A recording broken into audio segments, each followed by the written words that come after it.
You're listening to episode 102 of The Secular Buddhist.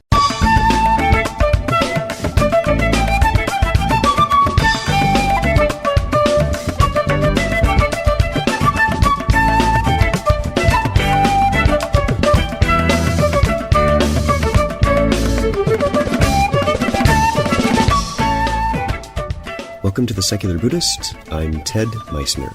The Secular Buddhist is the official podcast of the Secular Buddhist Association, a grassroots-driven effort to answer the needs of secular teaching and practice for contemporary society. The podcast has interviews and roundtable discussions pertaining to engaged Buddhist training and practice, and the SBA website has show notes for each episode along with resource materials.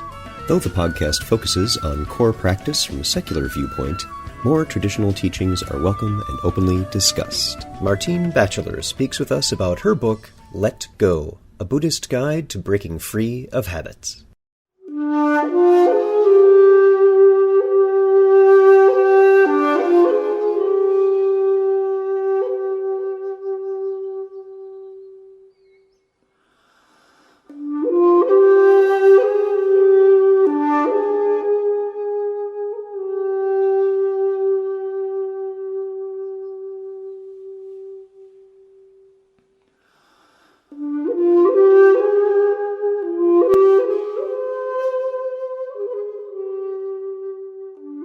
Habits.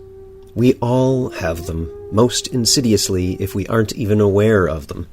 Fortunately, we're not stuck with habits, and every moment is an opportunity to have a new and fresh beginning at redirecting our minds so we can break that cycle of habit formation and continuation. In support of the weekly meditation practice we're doing here on the Secular Buddhist Association site and Meditation Month, sponsored by Tricycle Magazine, we thought it might be helpful to speak with one of the prominent meditation teachers, Martine Batchelor. Martine was born in France in 1953, was ordained as a Buddhist nun in Korea in 1975, and studied Zen Buddhism under the guidance of late Master Kusan at Songwang Sa Monastery until 1984. Her Zen training also took her to the nunneries in Taiwan and Japan. From 1981, she served as Kusan Sunim's interpreter and accompanied him on lecture tours throughout the United States and Europe. She translated his book, The Way of Korean Zen. Following Master Kusan's death, she returned her nun's vows and left Korea. She returned to Europe with her husband, Stephen, in 1985.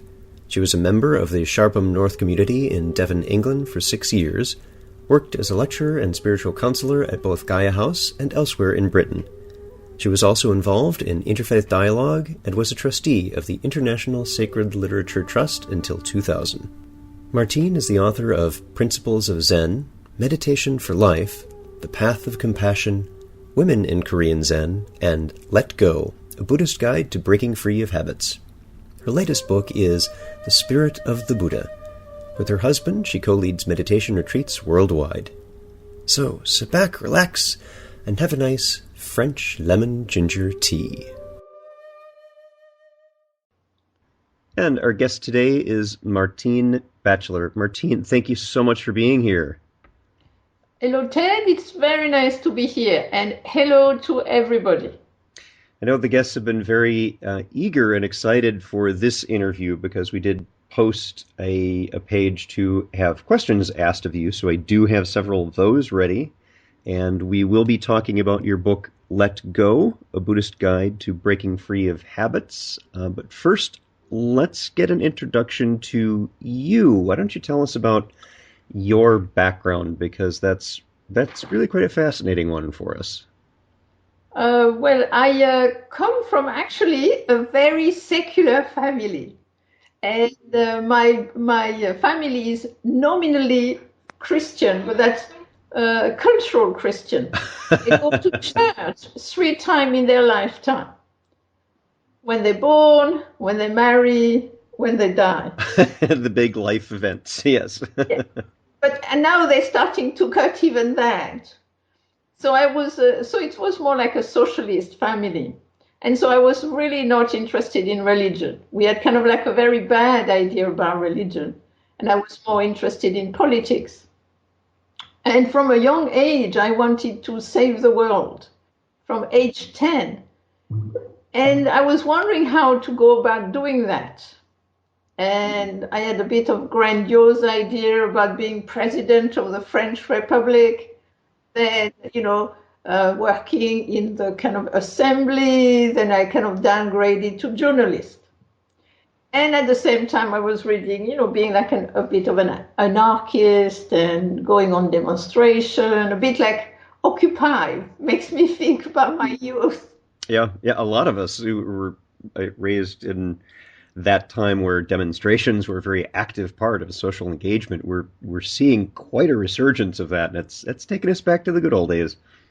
Exactly. And then there was this moment where I was reading by accident, because a friend was interested in Buddhism. I read the Dhammapada idly, and then I fell upon this sentence. And it said, before you try to change others, maybe you should change yourself. So that's a good idea. I want to save the world, but before I can change anything, can I change myself? And it really made me more, in a way, conscious, in a way, of myself. And then I reflected that I could tell myself, because I was very idealistic when I was 18. I could tell myself, don't be jealous, don't be egoist, don't do this, don't do that. It had no effect whatsoever. And then I became interested in meditation.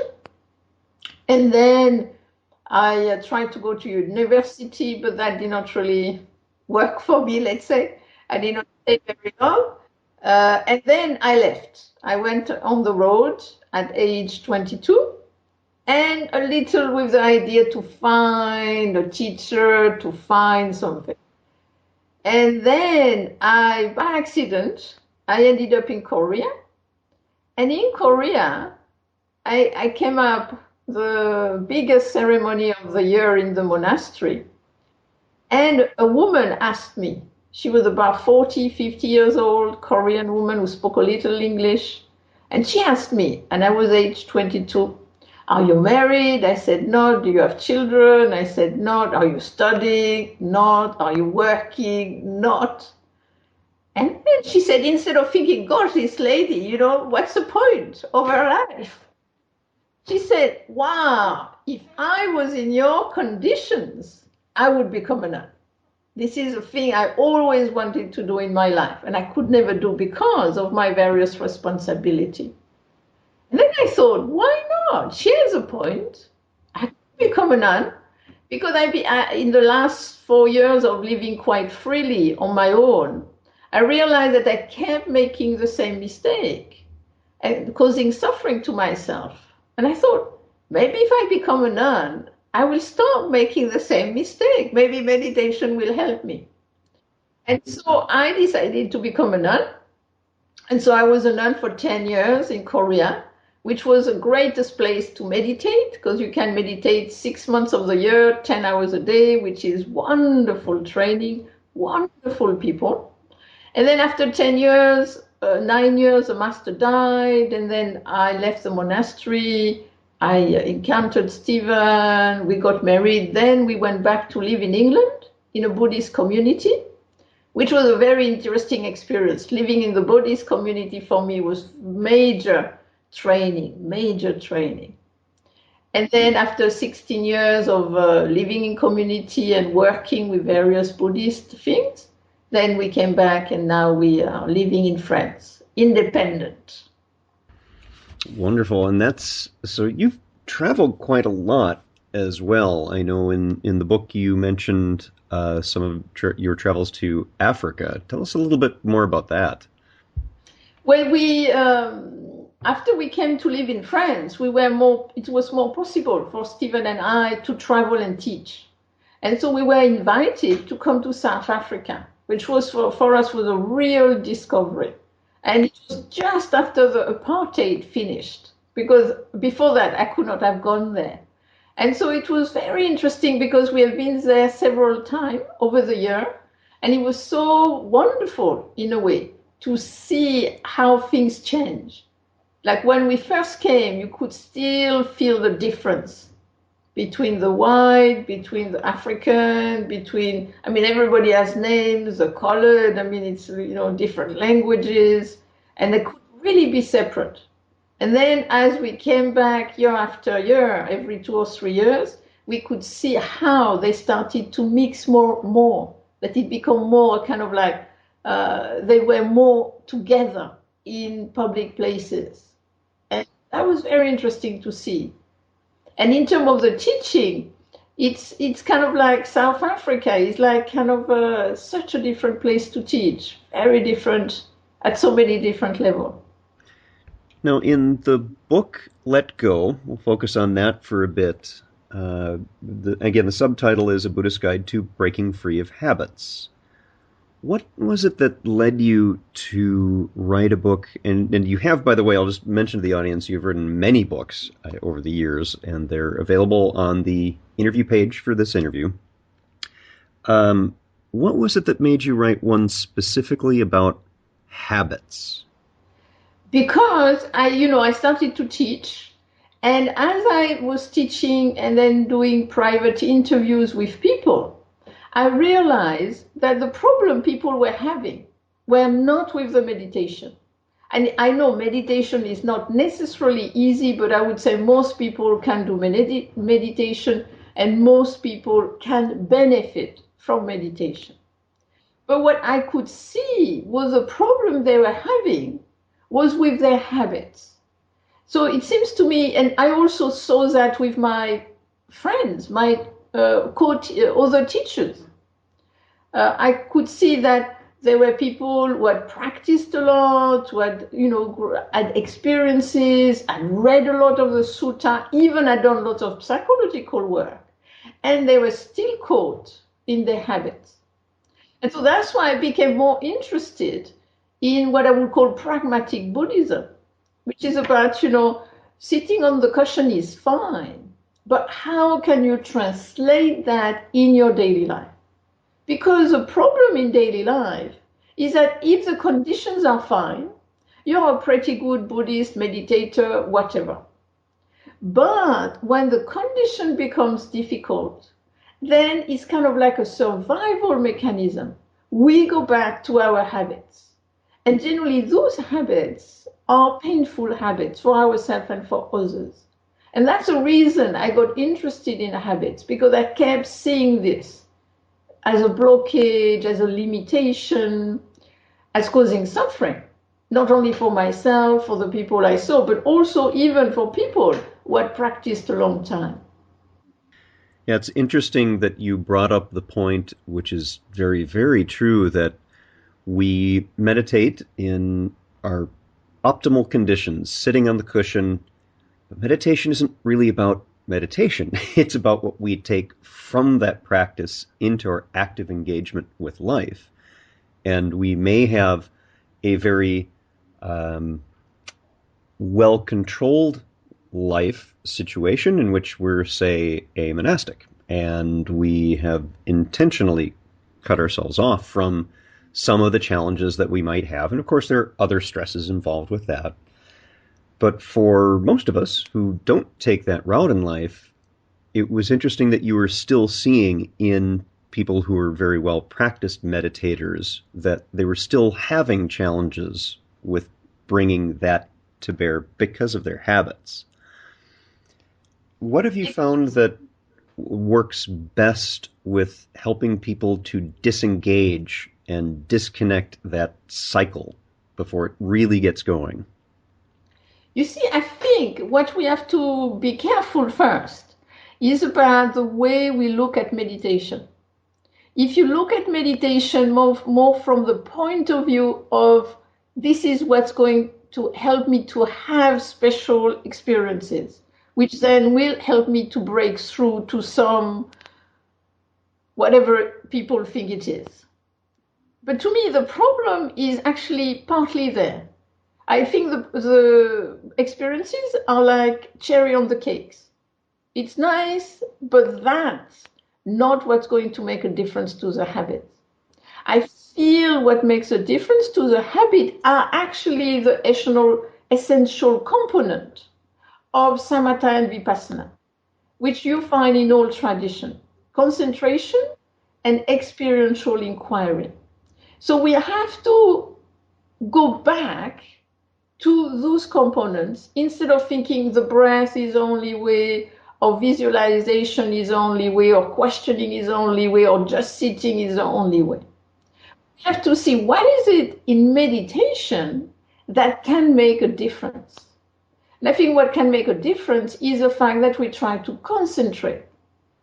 But then I think the problem is that often we put more emphasis on what I call exclusive concentration than inclusive concentration. So, and exclusive concentration for me is for the specialist, because it needs very specific conditions: silence, long hour of sitting, etc. And why not? But you cannot do this when you are in your kitchen after work and your kids are fighting with each other over the TV. So I think what is more important, useful, is to cultivate actually inclusive concentration, where you focus, but within a wide open awareness, because this is so much more like being at home. And then the point there is not to be concentrated like tomato paste, but it's to have a reference point, is to have an anchor, so that what happened there with the habit is that every time you come back to the anchor, that it be the breath, the sound, the question, or whatever, we don't feed the habits and we diminish the power of the habit, and then we can take it back to its creative functioning. I think it's very important. We're not trying to stop the habit. This is not eradication, but it's dissolving the power so that it can come back to its creative functioning of thinking, feeling, sensing, relating, etc. And with the creative, the inquiry, the vipassana, the looking deeply, often people feel that, vipassana is about insight, understanding. But to me, it's more important that it's not just having one insight, but it's more about really, really knowing in our bones that things are impermanent, that things are conditioned, so that when something happens which is intense, we don't go into it's always like this, it will always be like this, and there you cannot have any creativity. So personally, I see the way meditation helps us is actually to go back to the creative functioning, to become more in tune with the changing conditioned nature of things, and then you can have what I call creative engagement. Tell us more about the creative engagement, because to me, that was the most outstanding aspect of the book. You covered quite well that it's the more broad awareness. And for those listening, if you've had the chance to do any meditation retreats that Martine has led, she does guided meditations that are wonderfully helpful in this, and that rather than a focused awareness, that wide awareness has been very beneficial. Tell us more, though, about how that really ties into and that benefit of being creative in the moment. So the way I look at it is that, in a way, what stops us from being creative is that we grasp. The problem is with the grasping and the identifying. So I see the meditation in a way as dissolving the obstacle to our creative potential. But often the way it's presented traditionally, that people talk about equanimity, people talk about attachment, non-attachment. But personally, I feel that this gives image that we're supposed to be above it all. We're supposed to float. If we meditate enough, we're going to be floating and nothing will bother us. But I think actually it's different. I think the concentration helps us to be stable. The inquiry helps us actually, instead of floating, to penetrate into what is going on. But if we're not grasping and if we're not identifying, then you can have what I call creative engagement. Because the problem with grasping is that actually by grasping at something, we stuck to what we're grasping at. Also, by grasping, we generally start to proliferate, to go into abstraction, or we start to exaggerate. And as soon as we do this positively or negatively, actually you stop, you freeze, you make the thing bigger than it is, and you get stuck. You kind of like you're just stuck. And then there is no creative potential. But I see meditation as releasing. And by releasing, actually you have the space to your creative potential to arise in that moment for this moment. That's what I think is important. But also the other quality I would see is the fact that by cultivating the meditation, you develop this awareness, which I feel is creative awareness. You're not just staring at reality, but you're engaging with what you see in a different way, because in that moment, intimately, you know that things are impermanent and things are changing. If you experience a difficult feeling, if you grasp and exaggerate, this is terrible, this is always like this will never stop, my life is finished. There is no movement, no possibility but paralysis. But if you know, oh, I feel bad right now, I am upset right now, how does it feel in the body? How does it feel in the mind? What is it I'm telling myself?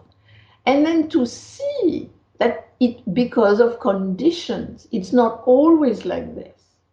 And then, what can I do about it? Must I just accept it because I cannot change the conditions right now? Or can I do something about the inner condition or something about the outer condition? How can I creatively engage? And to me, the meditation brings choices. Instead of being stuck, suddenly you start to have more fluidity, you start to have more choices. I think that's very true. And when you had said that on the retreat that I attended with you this past year at Barry Center for Buddhist Studies, you brought up that concept, and it gelled and was perfectly in alignment with some of the recent studies we've had with some neurologists, people doing brain studies on how they engage with, in their particular experiments, our perception of pain in some of these, where rather than using an avoidance kind of technique and judging that as pain and something to be shunned, it was a full and non-judgmental examination and engagement with what was happening in that moment, that physical sensation. And it showed different parts of the brain lighting up that, yes, there's still the full perception of this pain, but how we engage with it was very different. And it was biologically very different. And what you said, which was very helpful, is this idea of creative engagement, because we're not giving whatever is happening in that moment a crystallized self, because that does restrict our ability to think of it in other ways and creatively engage with it. And that's wonderfully freeing. But one thing you have to be very careful is that it doesn't always work. And that's because of conditions. And that's something I point out, that if you find it easier in a way to creatively engage, if you're very tired, it will be harder to be creatively engaged. If you don't sleep well, it will be harder. If you have too much things going on. If you stress, again, it will be harder. So I think is to see that, yes, there is this idea of creative engagement. And then how can I, in a way, help myself, even in difficult conditions, to have the creative engagement? And sometimes the creative engagement is actually to go and rest. So I think it's also to see that this also depends on the conditions. And I think, to me, at the root of the creative awareness we develop in meditation, I feel there is two aspects. One is acceptance, and the other one is transformation. But acceptance is really, in a way, accepting that we are multi-perspectival and accepting, in a way, the unpredictability of our life. You have actually in the book, I'm glad you brought up acceptance, because one of the passages that I highlighted in the book is right kicking off that on page 23, and I want to read that to the audience. Cultivating concentration and inquiry together enables us to develop a meditative awareness, which is characterized by acceptance. This acceptance is born of knowing ourselves in a stable and open manner. We see directly and experientially what is there and embrace it fully. This acceptance leads to a creative engagement with what is happening within and outside ourselves. And that put it very beautifully, that this is not, and as you were just saying, there are many conditions that contribute to this. It's not magic. This is something that we practice, and we're going to, based on what's going on and how we're feeling and distractions and various other factors, going to have varying degrees of success based on her experience and conditions like that. So we need to understand and be kind to ourselves that we may have days and times and moments where we're a little off, and that's okay. That's expected. That's why this is a practice.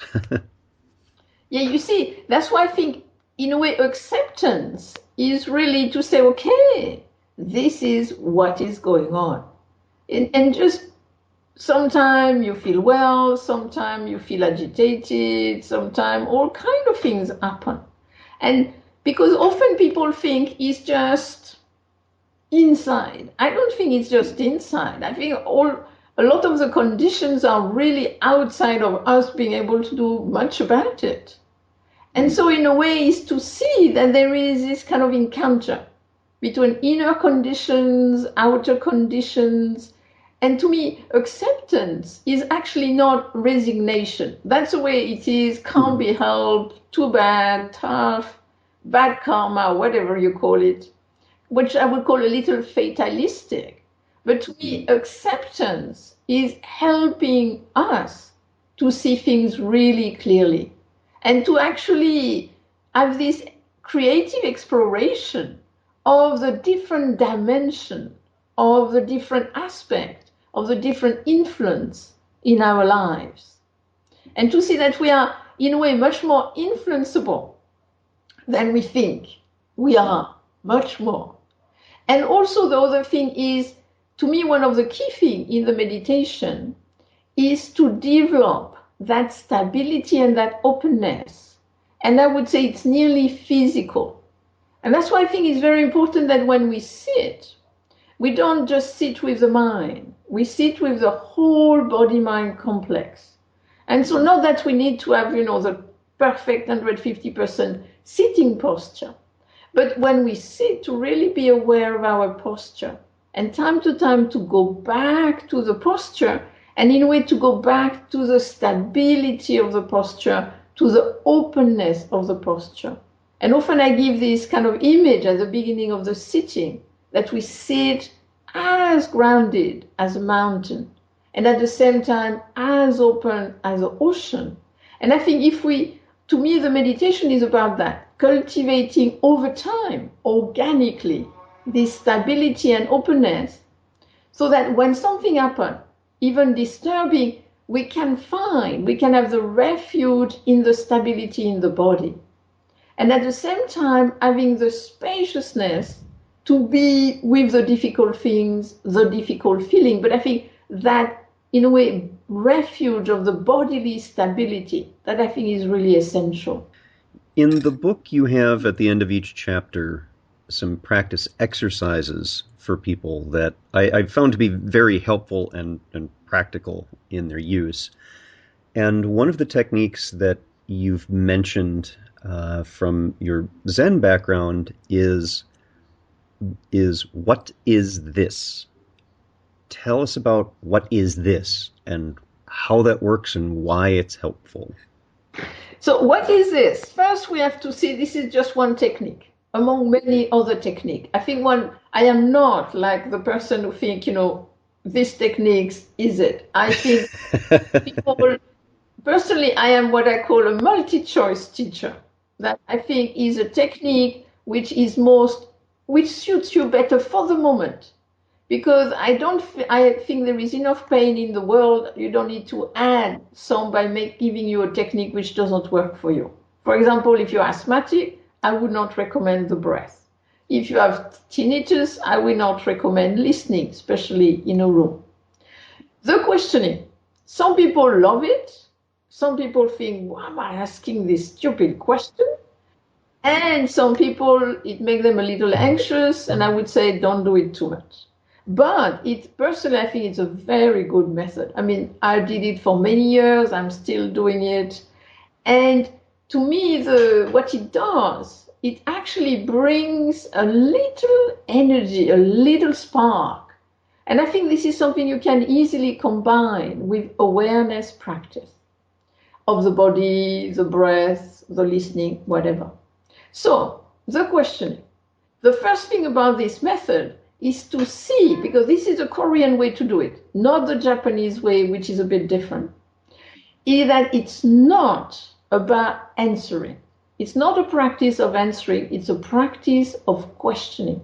And so at one level it's very simple, you sit there and silently you just ask, what is this? What is this? And the idea is not to find an answer, but to develop a sensation of questioning. And it's nearly like a bodily sensation of questioning. Often it's suggested that you try to ask from the belly. So you bring the energy down. You don't keep the question in the head. And then you just try. You can do it in two ways. One is with the breath. You breathe in, and as you breathe out, you ask, what is this? Or you just ask the question, what is this? Stay with the sensation of questioning, and when that goes, when its freshness goes, then you ask it again. So that's the meditation itself. The concentration is the fact that the anchor is a question.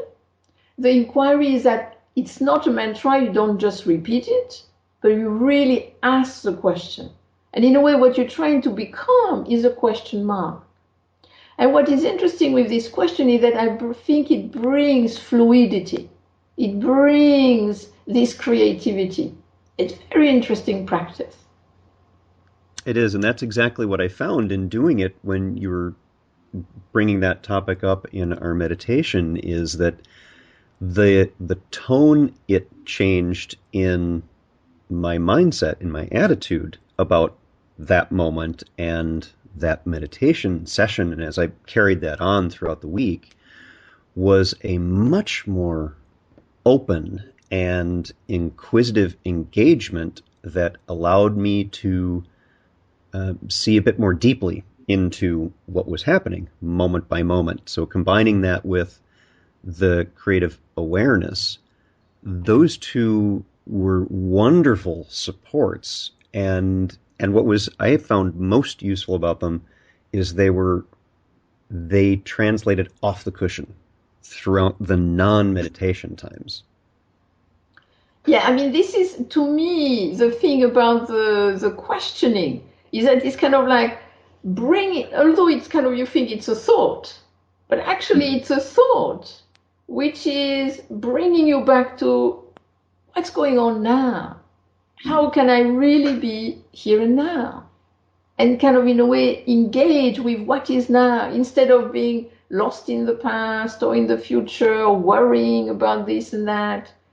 And it's kind of, in a way, again, it helps us, I feel, to experience ourselves in the world in a more multi-perspectival way, but organically, as a felt sense.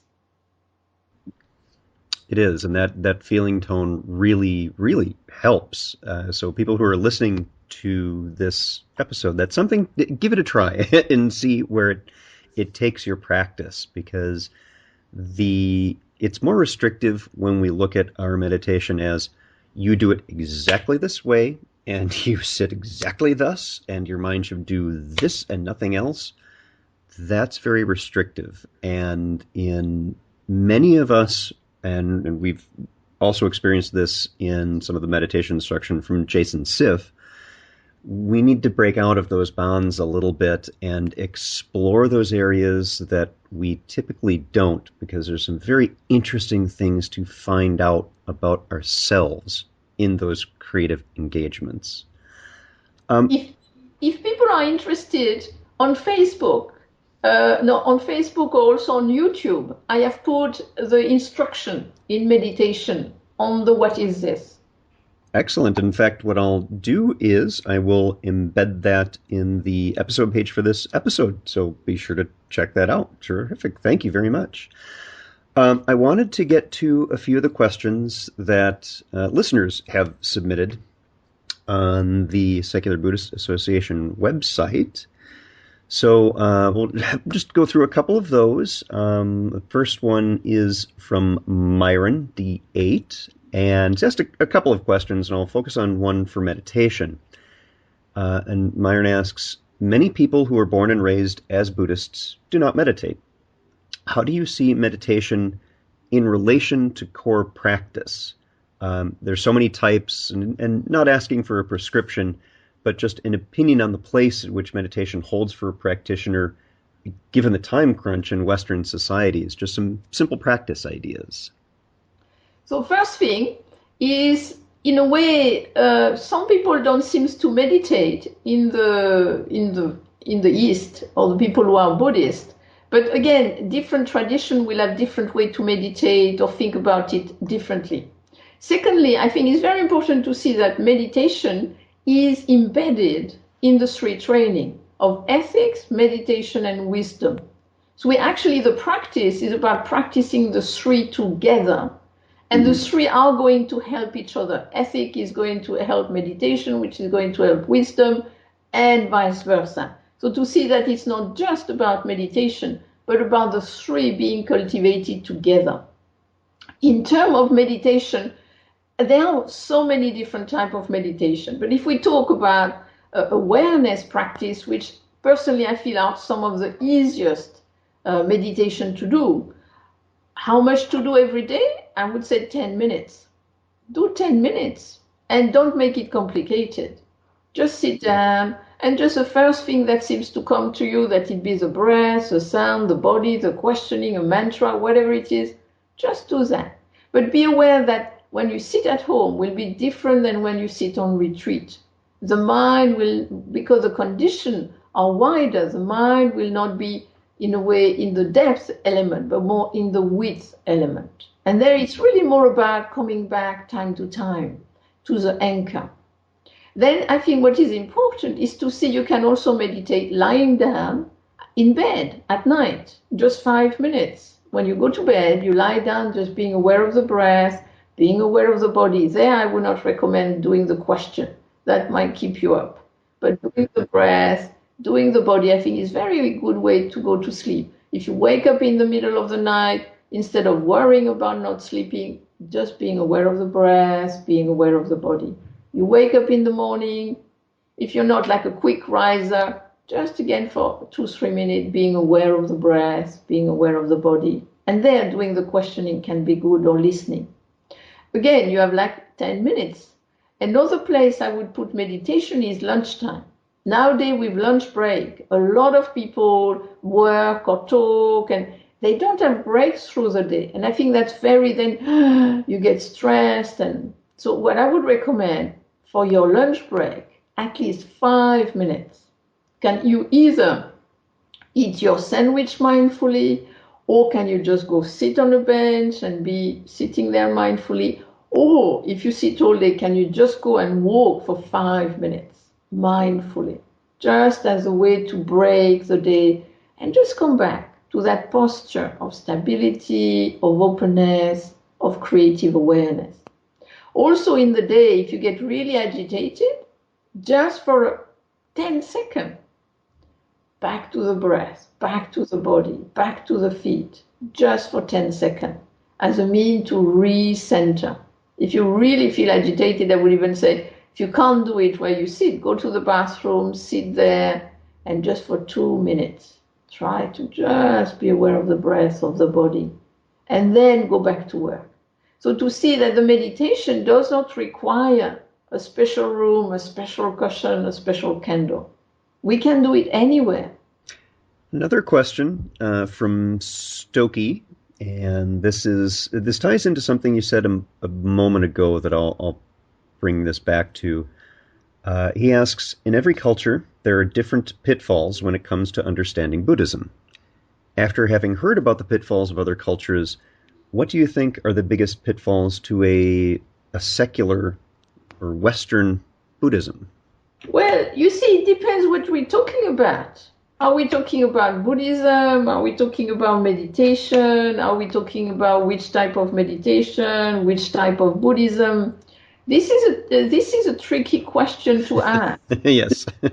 I think what we have to see is that there is a very interesting meditation called, this is a Vedana meditation, which is on the feeling tone.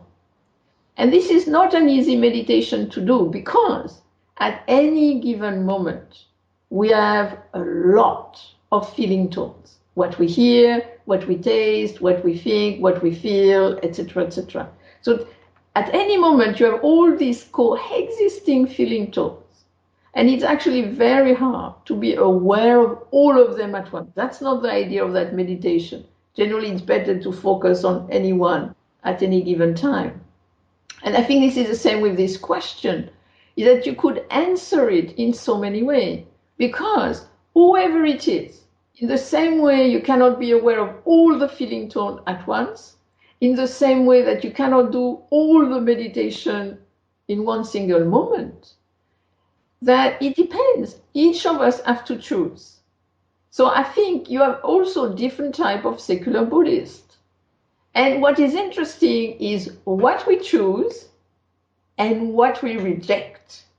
You know, personally, I am a pragmatic Buddhist, so that's what I'm interested in, what works, what I can do. Philosophy, that doesn't really interest me. The prayer, chanting, my voice is not good, that doesn't interest me. So I have my little kind of field I am interested in. Somebody might be interested in chanting, somebody in philosophy, so many different things. I think we have to accept that we have to choose. And I hope that we choose what will help us to creatively engage in our world. I think what is also interesting about the question before, and also this question, is to remember meditation is not only one training. You have the training of ethics. And to me, it's as important. How do I listen? How am I with the person in the supermarket? How am I with my family? How am I with whatever? I think it's also very important that also is practice. So that's what I would be careful in a way to see, can we be cultivating in many different ways as much as we can? That's what to me would be important at all different levels. You brought up, and again, so this ties in very well, you'd mentioned that there are many different kinds of ways to approach this. There are different kinds of secular Buddhists, and that's very true. We all have different levels and ways in which we do even just a meditation practice, just looking at that. I light incense. I bow when I start. Some people are not as interested in that. And of course, we need to find out what works for us. If chanting does, that's great. Chant. That's just fine. one of the word choices you used is one that I also use, and this has to do with meditation being just one part of an overall practice, which is why we talk about, even as secular Buddhists, it's sometimes surprising for people to hear us talk about the Four Noble Truths and the Eightfold Path. And we do that in part because we recognize that there is a more comprehensive aspect to the ongoing teaching and practice that we do than just meditation. And Martine, what you had said was, you used the word ethics, and typically we see this in a more traditional context. The word morality is used. And for me and for some others who are secular practitioners that I'm aware of, that has more of a connotation that doesn't resonate as well with us. But the framework of ethics, two things. First, it's eminently practical. It's not based on anything but what is a positive engagement moment by moment. And it is an engagement. It's not just what's on the cushion. It's how we interact with others.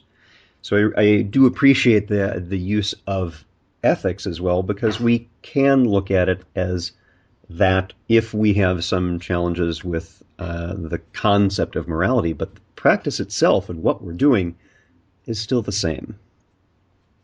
You see, the thing is, I was thinking about was the Eightfold Path. You see, to me, this is what is really important. That's why my latest book, The Spirit of the Buddha, is really trying to look at, is the fact that we must be careful of just focusing on experiences, on awakening, on meditation. But that if we look at the Eightfold Path, we have appropriate vision, we have appropriate thought, we have appropriate speech, appropriate action, appropriate livelihood, appropriate effort, appropriate mindfulness, appropriate concentration. But if we look at appropriate action, which is with appropriate speech and appropriate livelihood generally connected to ethics, the training of ethics, what I'm interested in nowadays is to see that appropriate action, what does that depend on? And a lot of the time, it depends on the feeling tones. So then it becomes interesting to be aware of our feeling tone, pleasant, unpleasant, neutral, and to see according often to that, we will have many times inappropriate action. And then it's kind of like that's why I see, to me, all coming together, the ethics, the meditation, the wisdom coming together in the Eightfold Path to show us the links between all of them. If you're mindful of the feeling tone, actually you start to have a signal back to the habit. You have a signal to, when I feel like this, I can speak in a nasty way. So then you kind of start to see, if I feel like this, it's very hard not to speak that way. But how can I be with that feeling differently so that I can also speak in a different way? I can speak in a creative way so that the person will listen to me. Because if I speak certain words, certain tone, people won't listen to me even if I have something important to say. And I will have to say that I have a very positive feeling tone right now, based on our conversation, which I've enjoyed tremendously.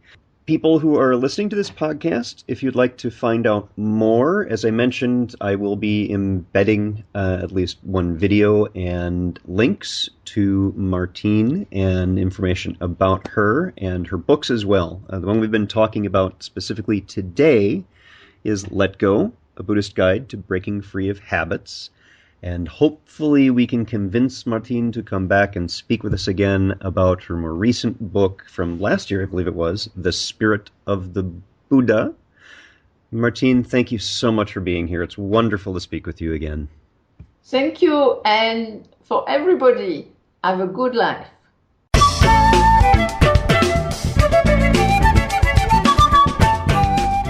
Thanks for listening. If you'd like to learn more about something you've heard in today's podcast, please come visit the SBA website at secularbuddhism.org, and you'll find an entire webpage devoted to this and every episode. Discussion about this episode can be found on the episode page itself, along with show notes. The music for The Secular Buddhist is used by permission from John Kaizen Neptune's CD, Steps in Time.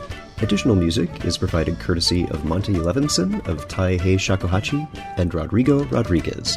Their websites are also linked on the SBA site on the About Podcast Music page. Until next time, remember, every moment you have a choice. Make it the best you can. See you next time on The Secular Buddhist.